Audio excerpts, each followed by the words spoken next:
Deuxième question, c'est déterminer le noyau et l'image de F et donner une base pour chaque espace vectoriel. Pour le noyau, on va supposer que U égale à XE1 plus YE2 plus ZE3. Et donc, on est amené à trouver X, Y, Z. Donc, ce vecteur-là, il est dans le noyau si et seulement si son image égale à 0. Maintenant, si on utilise les coordonnées, la colonne des coordonnées de U, les coordonnées de U, la colonne de coordonnées de U, c'est X, Y, Z. Maintenant, les coordonnées de F de U, on a dit c'est la matrice fois X. Et donc, il doit être égal à 0. Si on fait ça, ça va nous donner 3x moins 2y moins z égale à 0. 3x moins 2y moins z égale à 0. Deuxième équation, x moins z égale à 0. La troisième équation, c'est 4x moins 2y moins 2z égale à 0. Et donc, si vous remarquez la deuxième équation, ça vous donne x égale à z. Si vous mettez l'équation x égale à z dans l'une et l'autre des équations, ça vous donne x, y égale à z. Maintenant, si on revient à u, puisque x, y, c'est z, ça devient u facteur, u égale à x facteur de u1 plus u2 plus u3.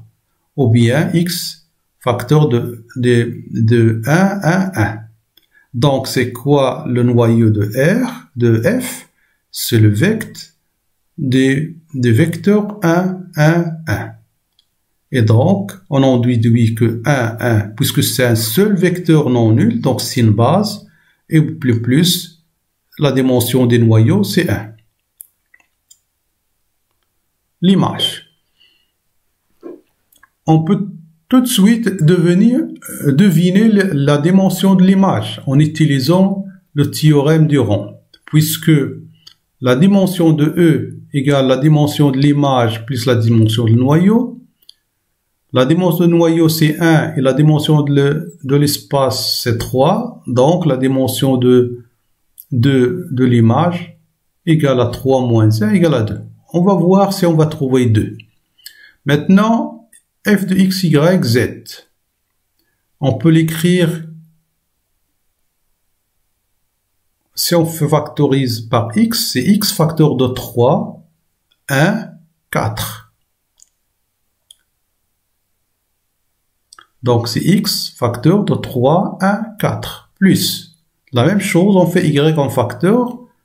Si on fait x, y en facteur, c'est y facteur de moins 2, 0, moins 2. Y facteur de moins 2, 0. La même chose, on trouve z facteur de moins 1, moins 1, moins 2. Maintenant, si on remarque que 3, 1 quart, 2 égale à 2, 0, 2, plus 1, 1, 2. Donc on remplace 3, 4, 3, 1, 4, ce vecteur-là par ça. Et donc on va trouver finalement, c'est x moins y, 2, 0, 2, plus x moins z, 1, 1, 2. Ça, l'effet de cette égalité-là. Donc, l'image de f, c'est le sous-espace vectoriel engendré par 2, 0, 2 et 1, 1, 2. Aussi égal avec 2. On divise ce vecteur-là pour simplifier les calculs par 2. Ça reste, c'est le vecteur de 1, 0, 1 et 1, 1, 2. Maintenant, c'est une famille génératrice de l'image. Est-ce qu'il est une base? Tout revient à démontrer qu'elle est libre. Et on va prendre une combinaison linéaire de ces deux vecteurs. Et on va dire que c'est égal à 0. Un calcul simple, ça donne, puisque la deuxième équation, alpha fois 0 plus bêta fois 1, c'est égal à bêta égale à 0. Donc ça donne bêta et ça donne alpha égale à 0. Ce qui implique que la famille est libre et donc que cette famille-là est est une base. Remarquez que le cardinal de cette base égale à 2, donc la dimension est de l'image est 2.